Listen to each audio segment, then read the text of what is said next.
Assalamualaikum warahmatullahi wabarakatuh. Kami dari kelompok 3 yaitu Kerajaan Banten. Saya sebagai perwakilan dari kelompok 3 mohon izin memperkenalkan anggota kelompok kami, yaitu saya Rangga Iksan Pratama sebagai pembuka dan bagian letak geografis. Lalu ada Faris, Novi, Kania, Febrian, dan juga Adit. Oke, jadi poin pertama adalah letak geografis dari Kerajaan Banten atau Kesultanan Banten. Sebelum itu saya akan menjelaskan sedikit tentang Kerajaan Banten ini atau Kesultanan Banten ini. Kesultanan Banten ini atau Kerajaan Banten ini adalah sebuah kerajaan Islam yang pernah berdiri di Tatar Pasundan, yaitu tepatnya di Provinsi Banten, Indonesia. Berawal sekitar tahun 1526 ketika Kesultanan Cirebon dan Kesultanan Demak memperluas pengaruh kekuasaannya ke pesisir barat Pulau Jawa dengan menaklukkan beberapa kawasan pelabuhan, kemudian menjadikannya sebagai pangkalan militer serta kawasan perdagangan sebagai antisipasi realisasinya perjanjian antara Kerajaan Sunda dan Portugis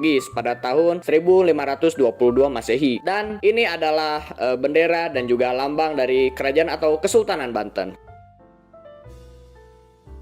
Oke, secara geografis, Kerajaan Banten ini terletak di Provinsi Banten. Wilayah kerajaan ini termasuk bagian barat Pulau Jawa, seluruh bagian Lampung, dan sebagian wilayah dari bagian selatan Jawa Barat. Hal ini menjadikan Kerajaan Banten sebagai jalur pelayaran dan perdagangan yang melewati Selat Sunda.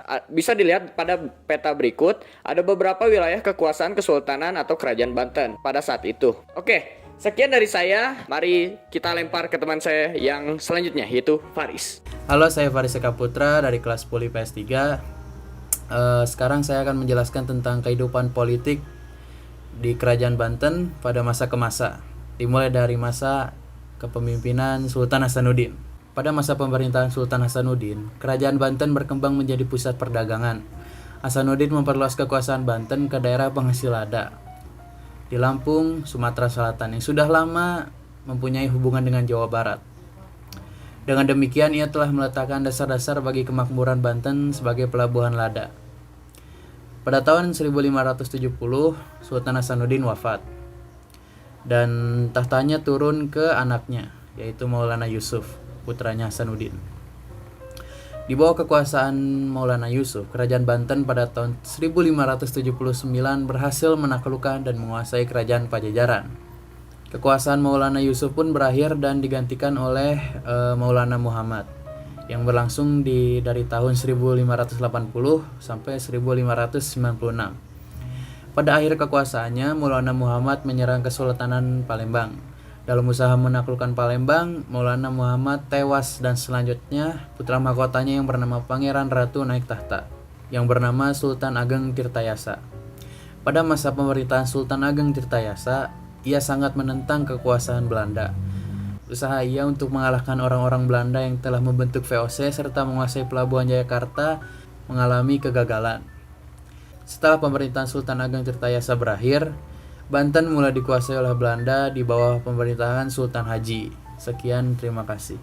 Assalamualaikum warahmatullahi wabarakatuh. Perkenalkan, nama saya Karina Jeka Putri Kusanda dari kelas Poli PS3 kelompok 3. Di sini saya akan menjelaskan tentang kehidupan ekonomi Kerajaan Banten. Kehidupan perekonomian Kerajaan Banten bertumbuh pada bidang perdagangan. Hal ini disebabkan sebagai berikut. Yang pertama, Kerajaan Banten terletak di Teluk Banten, yang dimana pelabuhannya juga memenuhi syarat sebagai pelabuhan terbaik.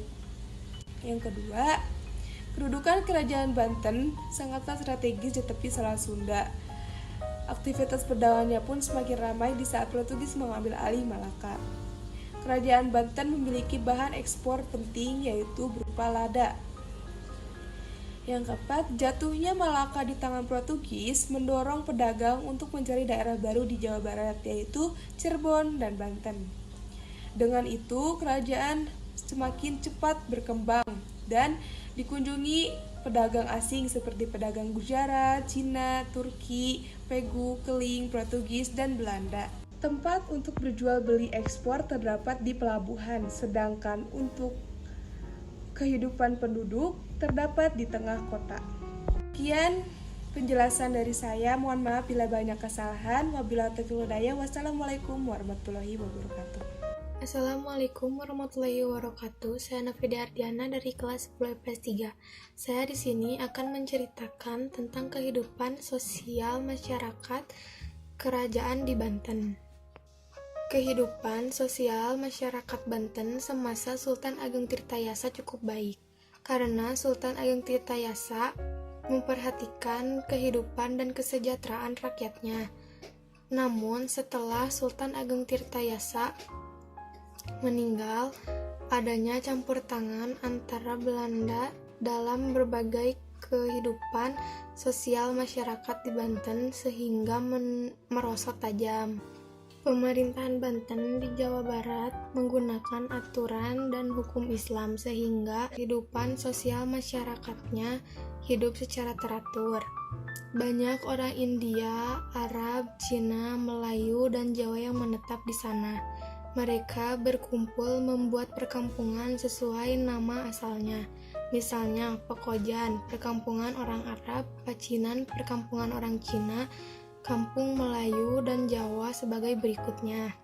Dan di Banten terdapat orang keturunan Madura. Mereka adalah pelarian dari Madura yang meminta perlindungan ke Banten karena mereka tidak mau tunduk kepada Mataram. Selama Hasanuddin berkuasa, Banten mengalami perkembangan pesat. Banten menjadi salah satu penyebaran Islam di Jawa.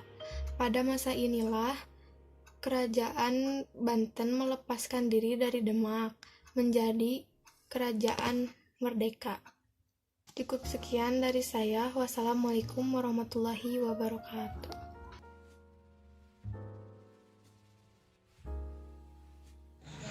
Peninggalan sejarah dari Kerajaan Banten. 1. Ada Masjid Agung Banten. Masjid unik ini terletak di Desa Banten Lama, Kecamatan Kaseman. Keunikannya adalah bentuk menara yang mirip seperti mercusuar, dan bagian atap masjid mirip seperti pagoda. Sementara pada bagian kanan dan kiri terdapat serambi dan makam Kesultanan Banten dan keluarganya. 2. Istana Keraton Kaibon. Sempat digunakan sebagai tempat tinggal Ratu Aisyah, ibunda Sultan Hasanuddin. Tempat ini dulunya adalah istana yang sangat megah. Namun peperangan yang pernah terjadi antara Belanda dan Kerajaan Banten menyebabnya tempat ini hanya tersisa puing bangunan dengan pohon. 3. Istana Keraton Surosowan. Tempat yang satu ini juga sempat digunakan sebagai kediaman para Sultan Banten. Istana Keraton Surosowan ini dibangun sejak tahun 1552, awal mula pendirian Kerajaan Banten.